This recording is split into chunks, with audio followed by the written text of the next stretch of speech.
आसमान से बरस रही आफत ने इस वक्त पूरे हिंदुस्तान को अपनी चपेट में ले लिया है। कश्मीर से लेकर कन्याकुमारी तक और असम से लेकर गुजरात तक हर तरफ सिर्फ पानी का पहरा है।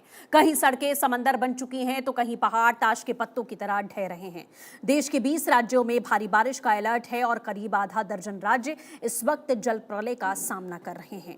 तो पूर्वोत्तर के राज्य असम में बाढ़ ने हर तरफ हाहाकार मचाया है। तस्वीरें आपको हम कुछ 6 तस्वीरें आप देखिए। राज्य के 1 दर्जन से ज्यादा जिलों में 7 लाख से अधिक आबादी पानी के बीच में है। अब तक 70 से ज्यादा लोगों की जान जा चुकी है। काजीरंगा नेशनल पार्क से लेकर रिहायशी इलाकों तक पानी का कब्जा है। एनडीआरएफ एसडीआरएफ की टीमें दिन रात रेस्क्यू ऑपरेशन में जुटी हुई हैं।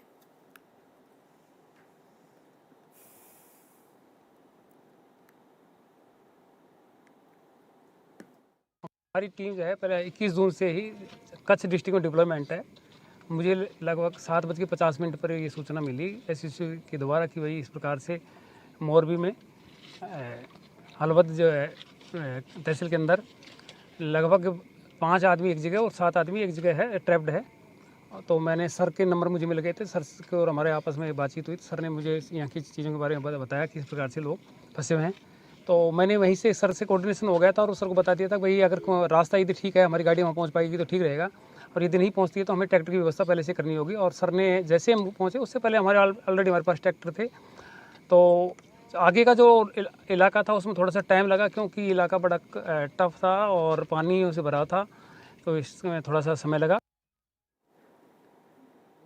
वहीं गुजरात के सूरत, अहमदाबाद और नवसारी में कुदरत का ऐसा कहर टूटा है कि कई औद्योगिक पार्क तालाब में तब्दील हो गए हैं। नवसारी में 30 से अधिक लोगों को एयरलिफ्ट करके बचाया गया, तो वहीं अहमदाबाद में रिकॉर्ड तोड़ बारिश के बाद में स्कूल कॉलेज बंद करने पड़े। उधर आर्थिक राजधानी मुंबई और नागपुर समेत पूरे महाराष्ट्र में मूसलाधार बारिश ने रफ्तार रोक दी है। ट्रैक पानी में डूबे हुए हैं और निचले इलाके जलमग्न हो गए हैं। कुल 12 लोग फंसे हुए थे, उसमें से 5 लोगों को एनडीआरएफ ने रेस्क्यू किया है। 7 लोगों के पास उनके रिलेटिव्स पहुंच गए हैं और वो अभी खतरों से बाहर है।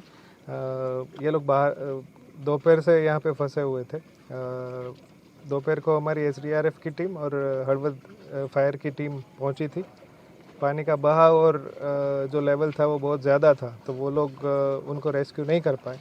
फिर हमने एनडीआरएफ की टीम को कॉल किया और वो लोग यहाँ कच्छ से आए और तब तक थोड़ा बहाव भी कम हुआ और उनके जो इक्विपमेंट है उनकी मदद से और उनके टीम की मदद से हम 5 लोगों को सक्सेसफुली रेस्क्यू कर पाए। उड़ीसा के हालात भी इससे जुदा नहीं है। भद्रक में बैतरणी नदी खतरे के निशान से 2 मीटर ऊपर बह रही है, जिससे सैकड़ों गांवों का संपर्क टूट गया है। पहाड़ों की बात करें तो उत्तराखंड और हिमाचल प्रदेश में आसमान से बरस रही आफत ने जमीन खिसका दी है। केदारनाथ और बद्रीनाथ मार्ग पर कई जगहों पर भूस्खलन के कारण सड़कें बंद हैं और नदियों का जलस्तर तेजी से बढ़ रहा है। कुदरत के इस प्रकोप के बीच में हम भी आपसे अपील करते हैं कि सतर्क रहिए, सुरक्षित रहिए और स्थानीय प्रशासन के निर्देशों का पालन आप जरूर करिए। अब आपको कुछ तस्वीरें दिखाते हैं कि किस तरीके से अलग अलग राज्यों में बाढ़ और बारिश ने तूफान मचा रखा है। 3 तस्वीरें हैं। फिलहाल मयूर विहार फेज 1 की कुछ तस्वीरें सामने आई थी, आपको दिखाएंगे। और ये कई इलाकों की तस्वीरें हैं इस समय, जो आप साफ तौर पर देख सकते हैं कि किस तरीके से पानी उफान पर है और घर हो, दुकानें हो, सड़कें हो, सब कुछ डूबता हुआ यहाँ पर दिखाई दे रहा है। आप देख सकते हैं छतों तक पानी पहुँच गया है। ये किस इलाके की तस्वीर है ये भी आपको बताएंगे।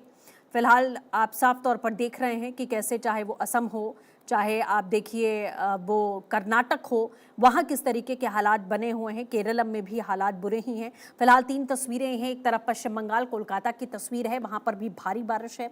दूसरी ओर आज नोएडा यूपी में भी जमकर बरसात हुई है। बोटानिकल मेट्रो की तस्वीरें इस समय आप देख रहे हैं, यहाँ पर भी पानी भर गया है। मयूर विहार फेज 1 में भी भारी बारिश यहाँ पर हो रही है। तो इस तरीके के हालात दिल्ली में भी बने हैं, लेकिन खास तौर पर जो पहाड़ी इलाके हैं, या गुजरात की बात करें, हिमाचल की बात करें, उत्तराखंड की बात करें, केरलम की बात करें, असम की बात करें, उड़ीसा की बात करें, यहाँ पर खास तौर पर इस समय हालात बद से बदतर हो चुके हैं। असम में तो कई लोगों की, लगभग 90 के करीब लोगों की बताई गई कि जान चली गई है। फिलहाल कई लोगों को विस्थापित भी किया गया है।